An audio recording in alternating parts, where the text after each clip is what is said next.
An expert is someone who's done something for long enough, well enough, that they can make it look easy or seem easy, or the instructions are clear, provide clarity, so that as someone who's walking up to it, it's approachable.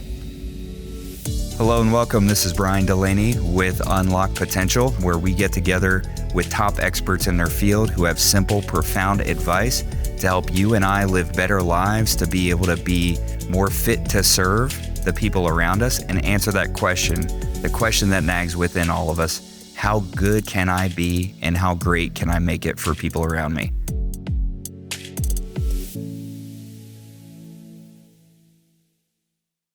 Join me this week as I reflect on my recent conversation with Bill Treasurer, CEO of Giant Leap Consulting and author of the book, Leadership 2 Words at a Time. To listen to our full conversation first, go back and check out episode 25. There's an old phrase. I mean, some people will say fake it till you make it, but I think a better way to put it is act as if, right? Act as if you are doing the thing that you wanted to do, or act as if you've already gotten the thing you're trying to get to. And in that action can come the development of something. It's like, another phrase that I like is, when you take leaps of faith, unseen hands are there to catch you, or build yourself the net along the way. Mm-hmm. So you don't, because you can get analysis paralysis. Yep. You can get caught, particularly with a risk, on the threshold of the risk before you've crossed over the threshold. There's this intensity. It could be, as you say, it could be the confrontation you need to have with somebody, mm-hmm. right? The actual confrontation of going over that step may only be a 45-second thing that you're saying to the person. But the weeks that go on in your head about, I can't, should I do it? How am I going to do it? What if they get upset? And so we hesitate, right? Yep. It's all that planning. But if you just did the 45 seconds, mm-hmm. you have to be thoughtful, and hopefully you don't have to clean up a mess, and there might be some degree of probability of that person being upset. But it's the avoidance that often gets in the way, whatever the risk, could be. This idea of getting the courage from the action rather than getting the courage or trying to gather the courage from some unknown place in order to take the action. I think it just, my conversation with Bill just really solidified my belief that that confidence comes from evidence and action gives us evidence. And confidence, again, for as many times as it's been said, I think it needs to be said, is not acting without fear. It's acting under fear. It's acting, being able to stand underneath the fear, being able to stand up underneath that fear. I think that's so powerful. And how quickly can you act? That was another question that I had running through my head as he was talking about this. He was talking about getting to action quickly, and he talks in his book, all throughout his book, he'll say time to think or time to act throughout his book, and he has those two prompts. And I think that's exceptionally helpful, because a lot of times when we're telling people to act as a coach, they think, and when we're telling people to think about how they're acting as a coach, they hear to act more. And in the same way, when I'm being coached, I can misread, I can misinterpret those same signals. But one thing that can't be misinterpreted is quick action toward an end that you have that you've decided to go toward that outcome that you're really looking for. You ever take off a leather off a baseball? Oh, yeah. You see all the twiny stuff in there. Yep. People are like that. And they come to a coaching session twined up. And working with them and asking questions, if I can help them narrow it and name it, the thing that is perplexing them, or the solution to that, mm-hmm. in the fewest amount of words, the least amount of words that they will use, the much more likely they are to actually do the thing to remedy. Mm-hmm. If they're going on and all sorts of dimensionalizing the thing, and they will initially, mm-hmm. But if that's where they end up, still muddied up, mm-hmm. they're not going to take action, right? As we're talking about simplicity, I just look at the different frameworks we have for expertise in our culture. Like for me, I walk into this with a framework of like, okay, if experts are the ones who are the best at this thing, and they're the ones who are in charge of communicating, then we should look at that framework. Well, what experts do we have? We have doctors, we have pharmacists, we have these people who take these things that we know and turn them into diagnosis that we can't pronounce, or medications that we certainly couldn't spell. Right. And so that's a framework that I had for expertise. As you become more of an expert, actually, you're able to talk about things in such depth and detail that the normal person can keep up. Right.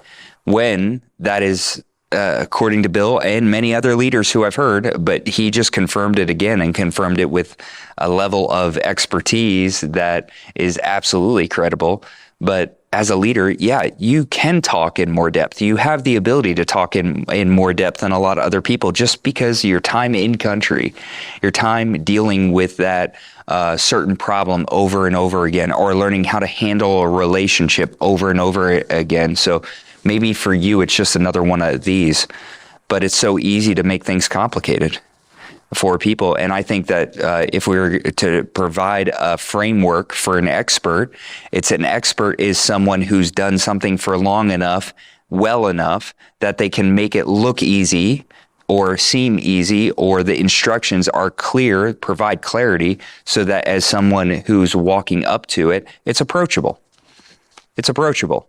And I feel like that framework is a more reasonable framework to work within, because what it does is it makes expertise actually available to anyone. You know, you don't need to know how to put 12 consonants next to each other to understand what a medication does. That one helps me get better. It helps me. This is going to help you to not be sick anymore. What is it? It's a thing. Just bring it down to that level of simplicity for people. And it's the same thing when I'm coaching people.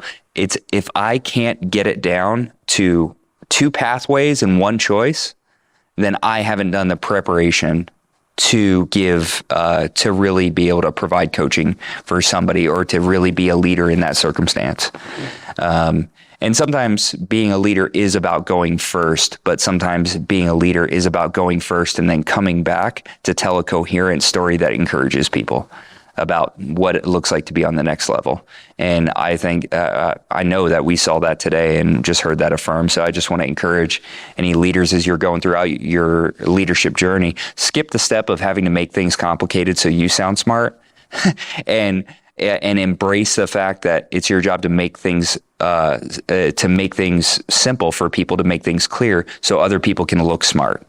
That's your job as a leader, and that's what your experience buys those people, for them being willing to take the risk and go out and do it on their own. Hey, this is Brian Delaney with Unlock Potential. We've recently released our new Patreon that provides exclusive content to our members in order to help you get to the next level in your life. Let's grow. I had an interesting conversation recently with a friend of mine. I won't divulge who it is, because I didn't tell him how impactful the story was, and I didn't get his permission to share it. Okay. But this person is a world-renowned mountain climber, and he's certainly known in that community. Yep. And he was saying, and I said something about, chalk it up to, or you make sure you get somebody with a lot of experience. And he's like, I don't know if I even believe in experience anymore. And I said, what do you mean by that? He said, I could hire a contractor in my house, and they could say, oh, I've got 25 years of experience, and they still didn't do the thing that I wanted them to do, or did a crappy job. And where he was getting to was a true professional never takes that experience for granted. That they approach every piece of work like it is their first piece of work. It goes to this Buddhist notion of the beginner's mind. Bill brought it up a couple of times about having that beginner's mind, and having that ability to see that new problems are just the same problems as we've always had, repackaged, and the same simple answers, the basics, right? I think it was the 9 different types of dives Bill talked about, or maybe it was a 6 that he talked about. But in any relationship, there are just a few basic things that if you hold true to those principles, they're going to really guide you to the end that you want to go. And then from there, you can just tune those up a little bit. You can learn how to apply those better in those circumstances over time because you've had practice applying the same principle over and over again. And it's the idea that Bruce Lee talked about. I'd rather fight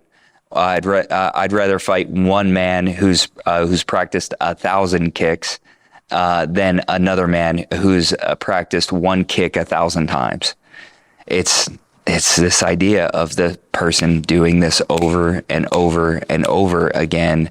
But after time, it's so easy to allow yourself to dull or be less present, kind of phone it in after you do it so many times. So how do you stay emotionally engaged? How do you remain present, being able to listen, not just finishing other people's sentences or finishing those sentences? And I think that it all starts with going from being a student and soaking that all in to thinking from that teacher's perspective that, hey, if I was a teacher, how would I teach this? How would I say this in the way that would be the simplest and easiest for other people to get it, where they could take it and apply it in the quickest and easiest way that's possible? That's how you can stay engaged with it. If you always if having a beginner's mind doesn't mean remaining as inexperienced and as dumb as we all were the first time when we did it, when we shot the granny shot for the first time, or went to ride our bike and we fell off and we didn't figure out for a while how 2 wheels worked. After we figured out how 2 wheels work, we still stayed engaged with the bicycle. How? By learning to take that same riding to the next level. It wasn't like we learned how to do this whole different thing. Everything was always going to be about pushing pedals in order to push wheels. That never stopped. It's bringing that to the next level. So I find it really interesting that, and I really admire people who have been doing something for a long period of time, and they don't get distracted by what he talked about, that shiny object syndrome that really works for the ego, right? That shiny object syndrome can be any number of things, but what it really is it's our brain's preference for new things over old things. That's all it is. And what's really lacking in this world, and if you really want to set yourself apart, anytime I really want to set myself apart, I don't do something new and novel. I do something old that I have to be persistent at, because nobody does things for a long time. Nobody. It's that is one way that you can set yourself apart without being able to necessarily do the backflip off the platform, though doing the backflip off the platform is going to help a lot. If you can stick that and you can stick it 1,500 times, you can become world class, just like Bill did.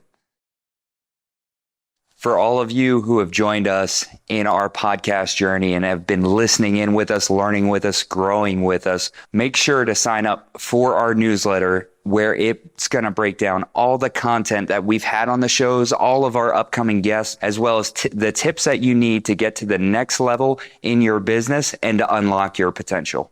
Sign up at thebriandelaney.com. Why do I even want to lead? What makes me think I'm qualified to lead? What are the gaps that I have to make me more qualified to lead?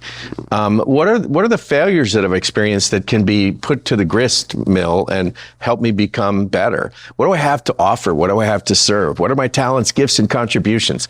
What are my sunshine and shadows? The sunshine being the gift, the contribution I can make, the passion that I've got inside me that I want to apply. But when I take that gift past a certain point and use it too much or obsess about it, what's the shadow that it starts to cast? So it's not strength and weaknesses, it's strengths and overuse of the strength. What happens then? Wow. And being really careful about that self-evaluation. I think every leader should have 2 words that they focus on based on your strengths and weaknesses, or as Bill talked about, I love that, based on your sun and your shadows, right? I think every leader needs to have those 2 words, and you need to identify those words quickly. Best way that I know how to do that, the quickest way that I know how to do that, would be to ask other people to give you 2 adjectives that describe you. and describe their relationship with you, and to take those adjectives and to really think about those, and then for you to take 10 adjectives. If you can do 10 easily, make it 20, whatever the number is, until it becomes very complicated, so that you have enough adjectives out on that page in order to get 3 for yourself. Three for yourself. And in this case, I might lower that down to 2. Traditionally, I thought 3, but grab 2 for yourself, and then bank all of those other words, because you may need them later for you, but you will definitely need them later for either you or yourself. Because if you can't think of that many adjectives for yourself, it's going to be hard for you to truly see people. And leadership is nothing if it's not seeing other people and getting them on board with a mission that you both agree is vitally important. And so for me, early on in that journey, the 2 words that I could have used the most were number 1 was trust, and the second word that I would have used was time. Trust and time. Those would be the 2 words that, given enough time, that I was gonna grow, that I was gonna do the things that I needed to, and just to trust myself in that process, and not to think that I was. When I was first getting into sales, my biggest fear in sales was I was going to become this pushy sales guy that did this thing that was going to be. That I was going to be this pushy sales guy that forced people into making decisions that they didn't want. And I couldn't be away from that. And so I didn't trust myself enough to not become that, and therefore showed up as a person who was a lot weaker than I needed to be in order to help other people on the sales side. Well, that same thing happened on the leadership side as well. I didn't necessarily trust myself, and there were times where I questioned my own motives. But the good news is, over time, everything shows out. And if I could go back and I could say one thing, it's like, trust yourself that over time, that you don't have to give up one part of yourself that you really honor and you think is good, which is like your sense of justice and what you believe is right and wrong for others, and how you feel like you should treat other people, in order for you to get what you want, which is success, which is to be able to not have enough money where you don't have to worry about money, go on enough vacations where you don't think about vacations, to live a type of life that doesn't have you thinking about the life that you're living outside of being grateful for it. And so I would just encourage any new leader to pick 2 words and really lean into those, and allow one to be about something that's kind of soft, or an essence of something, how you may show up, like trust, and something else to be hard that you can apply, like time, right? Maybe it's time to do that hard thing that you're avoiding, so you don't lose a bunch of time by thinking about things and not doing them. And if I had to get one message from Bill today, it's keep it simple, be courageous, and dive off the high board. Like, even if you're scared, still dive off the high board, get out of your comfort zone. Where you may need to be is probably not where you are. And that just links right back into what he was saying over and over again. So yeah, to me, it's powerful. And quite frankly, as a new leader, don't wait to have the conversation. Don't wait to have the conversation, because something he said really struck me. He said, you could be thinking for 45 minutes, or you could be thinking for 4 or 5 days or 4 or 5 months about a conversation that could last 45 seconds, right? And where is all that time? That time was just trapped in me wanting to do it right, so I'm perceived in the right way, rather than that time being given to somebody else by having that conversation early and giving them the time to change, grow, accept, decide what they're going to do with that information. And that's such an exciting thing as a leader, to know that you can collapse time frames with people. Just don't try to be efficient with them, be effective with them, not by having the conversations you always have with them, but setting a baseline of personal care, and then have these highlights of professional recognition or correction. Thanks again for joining us for this conversation. Head right over to our Patreon for exclusive content, including more from our conversation today.